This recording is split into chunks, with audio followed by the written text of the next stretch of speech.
বাঁচার তাগিদে প্রত্যেক প্রাণীদেরকেই শিকার করতে হয়, কিন্তু যখন সাপের প্রসঙ্গ ওঠে তখন তারা মেনুর শেপ সাইজ দেখে না, যেটাই সামনে পায় সেটাকেই গিলে নেয়। প্লাস্টিকের বোতল থেকে শুরু করে হরিণ, ছাগল, এমনকি নিজের সাইজের সাপকেও তারা গিলতে ছাড়ে না। বিশেষ করে পৃথিবীর সবথেকে বড় সাপ অ্যানাকোন্ডা আর পাইথন, এদেরকে এমনকি গরুর মতো বড় প্রাণীদেরকেও গিলতে দেখা গেছে। এরা বিষাক্ত হয় না, কিন্তু যখন শিকারকে বাগিয়ে ধরে তাকে চূর্ণ করে আত্মসাৎ না করা পর্যন্ত নিস্তব্ধ হয় না। সাপ সপ্তাহে একটা করে শিকার করে, কিন্তু যখন এরা ক্ষুধার্ত থাকে আর শিকারকে খুঁজে পায় না, অতিষ্ঠ হয়ে তারা সামনে যা পায় তাই গিলে নেয়। আজকের ভিডিওতে এমনই কিছু অবজেক্ট দেখবেন যা ক্ষুধার্ত সাপেরা খাবার মনে করে গিলে নিয়েছিল। সোয়ালোয়েড প্লাস্টিক। প্রায় কয়েক দশক থেকেই প্লাস্টিকের ক্ষতি সম্পর্কে আমাদের সতর্ক করা হচ্ছে।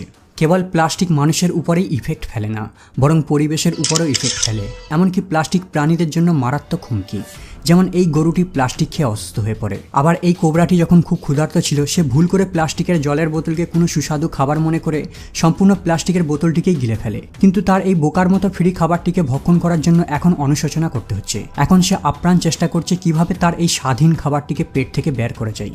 পেট থেকে আইটেমটিকে বের করার জন্য ধাক্কা মারা শুরু করে।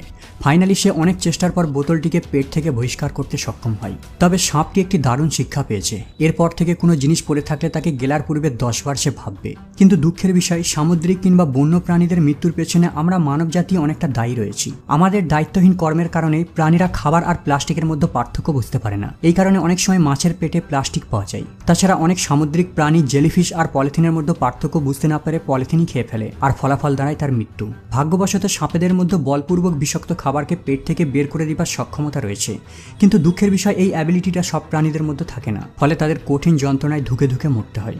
Light bulb. আমরা ফিউজ হয়ে যাওয়া বাল্বকে যেখানে সেখানে ছুঁড়ে ফেলে দিই, কিন্তু আমাদের চোখে যেটা লাইট বাল্ব, সেটা অন্য কোনো ক্ষুধার্ত প্রাণীদের দৃষ্টিকোণ থেকে কোনো প্রাণীদের ডিম মনে হতে পারে। এমনই একটি ঘটনা ঘটেছিল ফ্লোরিডার একটি মুরগির ফার্মে। মালিকের মতে ডিম খেতে তার চিকেন ফার্মে একটি পাইন স্নেক ঢুকে পড়ে, কিন্তু সাপটি লাইট বাল্বকে ডিম মনে করে গিলে নেয়। সে 2টো ফিউজড লাইট বাল্ব গিলে নেয়, কিন্তু যখন হজম করার সময় আসে তার শরীর প্রতিক্রিয়া দেখানো শুরু করে দেয়। ফলে সাপটি অসুস্থ হয়ে পড়ে, আর কয়েকদিন যাবৎ সে একই স্থানে শুয়ে মৃত্যুর প্রহর গুনতে থাকে। ভাগ্যবশত এই সাপটির উপর ফার্মের মালিকের দৃষ্টি পড়ে। সে লক্ষ্য করে সাপের পেটের 2টি অংশ বেশ উঁচু রয়েছে, আর সাপটিকে তাড়া দেবার পরেও সে ঠিকভাবে চলতে পারছে না। কৃষকের সন্দেহ হয়। সে দেরি না করে সাপটিকে রেপটাইল হাউসে পাঠিয়ে দেয়। সেখানে এক্সরে করার পর আসল রহস্য ধরা পড়ে। আসলে সাপটি 15 ওয়ার্ডের 2টো লাইট বাল্ব গিলে নিয়েছিল। ফার্মার তার মুরগির খাঁচায় 15 ওয়ার্ডের লাইট বাল্ব জ্বালিয়ে রাখত। এই কারণেই তার সন্দেহ হয়েছিল। আপনি শুনলে অবাক হবেন, এই বাল্বটি সাপের থেকেও 2 গুণ বেশি চওড়া ছিল। পর্কিপাইন। সজারুর দেহে সূচের মতো ধারালো কাঁটা থাকে, যার কারণে এই প্রাণীটিকে শিকার করা যে কোনো প্রাণীদের কাছে প্রায় অসম্ভব। যখনই কোনো প্রাণী তাকে হত্যা করতে যায়, তখনই তার দেহের কাঁটাগুলিকে সোজা করে নেয়, আর শিকার করতে আসা শিকারীর দেহে কাঁটা বিদ্ধ হয়ে যায়। ফলে শিকার করার পরেও শিকারীর মৃত্যু হওয়ার সম্ভাবনা থাকে। কিন্তু এই অজগরটি শিকার করার জন্য সজারু মেনু বাছাই করে। বেশ কয়েক মিনিট লড়াই করার পর সজারুটি তার কাঁটা দিয়ে সাপটির দেহের ঠিক এমন অদ্ভুত ডিজাইন বানিয়ে দেয়। কিন্তু সজারুর দ্বারা জখম হওয়ার পরেও সাপটি সজারুটিকে জীবন্ত গিলে নেয়। সজারুর কাঁটাকে মাইক্রোস্কোপ দিয়ে দেখলে দেখা যায় এর মধ্যে অনেকগুলি হুকের স্ট্রাকচার রয়েছে। এই অজগরটি সজারুটিকে গিলে ফেলে ঠিকই, কিন্তু কাঁটার আঘাতকে তার দেহ মাত্র 2 দিন সহ্য করতে পেরেছিল। গ্রামবাসীরা সাপটির পেট কাটতেই ধরা পড়ে 30 পাউন্ড মৃত সজারু। সাপেরা মাঝে মাঝে সজারু ধরে খেয়ে ফেলে, কিন্তু খাওয়ার পর কাঁটাগুলোকে হজম করতে পারে না, আর মৃত্যুই হয় তার শেষ পরিণতি। Electric blanket. ধনী ব্যক্তিদের শখ স্বাদ সাধারণ মানুষদের থেকে সম্পূর্ণ ভিন্ন হয়ে থাকে। অনেক ধনী ব্যক্তি রয়েছে যারা বাঘ, সিংহের মতো হিংস্র প্রাণীদের পোষা পছন্দ করে। আবার অনেক ধনী ব্যক্তি রয়েছে যারা পাইথনের মতো বিশাল সাপকেও পালিত করা পছন্দ করে। এরা এমনকি পাইথনের থাকার জন্য কমফোর্টেবল রুমও তৈরি করে, কারণ সাপ কোল্ড ব্লাডেড প্রাণী, তাই গরম জলবায়ু অঞ্চলে থাকা এরা পছন্দ করে। তাই আমেরিকার ক্যালিফোর্নিয়া অঞ্চলের এক ব্যক্তি, যার নাম কার্ল বাজিস্কো, তার 14 ফিট লম্বা চওড়া পাইথনের আয়েসের জন্য একটি ইলেকট্রিক ব্ল্যাঙ্কেট কিনে আনে।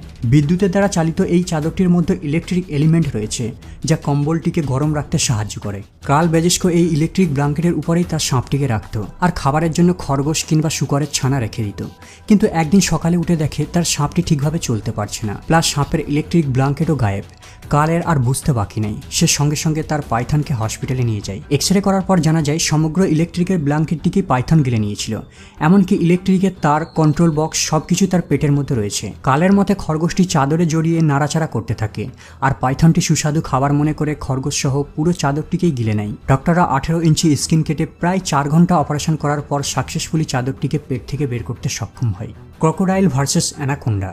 অ্যামাজন জঙ্গল পৃথিবীর সবথেকে ভয়ঙ্কর কুমির আর অ্যানাকোন্ডাদের ঘর। এই ফুটেজটি সেখানে লোকাল অধিবাসীদের দ্বারা ক্যাপচার করা। এই ক্লিপে একটি অ্যানাকোন্ডাকে কুমিরের সঙ্গে লড়াই করতে দেখা যাচ্ছে। কুমির জলের মধ্যে সবথেকে শক্তিশালী আর বিশাল প্রাণী হওয়া সত্ত্বেও সাপটি কিভাবে তাকে পেঁচিয়ে ধরেছে দেখুন। টানা 5 ঘন্টা ধরে লড়াই চলার পর সাপটি কুমিরটিকে শ্বাসরোধ করে হত্যা করে, আর কুমিরটি এক পয়েন্টে এসে মাথা বের করে নিরুপায় হয়ে জীবন ভিক্ষা চাইছে। কিন্তু সবথেকে আশ্চর্যের বিষয় হলো মাত্র 15 মিনিটের মধ্যেই এত বিশাল একটি কুমিরকে আস্ত গিলে নিল। অ্যানাকোন্ডা পৃথিবীর সবথেকে বড় আর ভারী ভয়ঙ্কর শিকারী প্রাণী। 550 পাউন্ড ওজন আর 30 ফিট লম্বা দেহ নিয়ে শিকারের অপেক্ষায় সর্বদা জলে জঙ্গলে ছদ্মবেশে ওত পেতে থাকে, আর যেই সাইজেরই মেনু হোক না কেন তার উপর হামলা করে বসে। বিশ্বাস না হলে এই ফুটেজটি দেখুন। এই সাপটি এতই ক্ষুধার্ত এমনকি একটি বিশাল সাইজের গরুকে তার শিকারের লিস্টে অন্তর্ভুক্ত করে আর তার পা ধরে টানা শুরু করে। একটি অ্যানাকোন্ডা তার মুখকে অনেকটাই প্রশস্ত পর্যন্ত ওপেন করতে পারে, কিন্তু একটি আস্ত গরুর সাইজ লম্বা আর চওড়ায় অনেক বড় হয়ে থাকে। তার সত্ত্বেও সাপটি গরুটির মাথা থেকে গেলা শুরু করেছে, তবে হজম করতে কয়েক মাস সময় লাগবে। গোট সালোয়েট। ইন্দোনেশিয়ার একটি গ্রামে একটি পাইথন সাপকে ঘুরতে দেখা যায়, আর এই সাপটির পেটটি ছিল খুবই অস্বাভাবিক। স্থানীয় জনগণ নিজেদের সুরক্ষার জন্য ওয়াইল্ড লাইফ এক্সপার্টদের খবর দেয়। অনেক চেষ্টার পর তারা সাপটিকে উদ্ধার করতে সক্ষম হয়, কিন্তু কিছু সময় পরে তারা লক্ষ্য করে সাপটি যা খেয়েছিল তা হজম করতে না পারার কারণে বাইরে বের করে দিতে যাচ্ছে। সবথেকে আশ্চর্যের বিষয় হলো এই সাপটি একটি জীবন্ত ছাগলকেই ভোজন করেছিল। এই পৃথিবীতে পাইথন সাপের মতো ক্ষুধার্ত প্রাণী হয়তো দুটো আর নেই। আমরা সবাই জানি হরিণদের মাথায় বড় বড় শিং থাকে, এগুলি খুবই শক্ত, একদম ধারালো অস্ত্রের মতো। তার সত্ত্বেও তারা হরিণের মতো প্রাণীদের শিকার করে মাথা থেকে গেলা শুরু করে। যেমন এই 15 ফিট লম্বা পাইথনটি 76 পাউন্ড হরিণকে সামান্য ইতস্ত না করে মাত্র 10 মিনিটের মধ্যেই গিলে নিল। বারবিকিউ টং। বেশিরভাগ সাপেদের দৃষ্টি অত্যন্ত দুর্বল হয়ে থাকে, তাই এরা সাধারণত দিনের বেলায় শিকার করে। সাপেদের কাছে ডাইক্রোম্যাটিক ভিশন থাকে, মানে এমন এক দৃষ্টিশক্তি যার সাহায্যে তারা যে কোনো প্রাণীদেরকে গ্রিন, ইয়েলো আর ব্লু কালারের দেখে থাকে। এই কারণে তারা ভুল করে অদ্ভুত জিনিস গিলে ফেলে। 2015 সালে অস্ট্রেলিয়ার অ্যাডিলেড স্টেটের এক ব্যক্তি তার পোষা পাইথনকে বারবিকিউ টং দিয়ে ইঁদুর খাওয়াচ্ছিল, কিন্তু সাপটা ইঁদুরের সাথে সাথে বারবিকিউ টংটিকে কোনো সুস্বাদু খাবার মনে করে পেঁচিয়ে ধরে আর সেটাকে আত্মসাৎ করার চেষ্টা করতে থাকে। মালিক অনেক চেষ্টা করলেও সাপের মুষ্টি থেকে এই টংটিকে বের করতে পারেনি।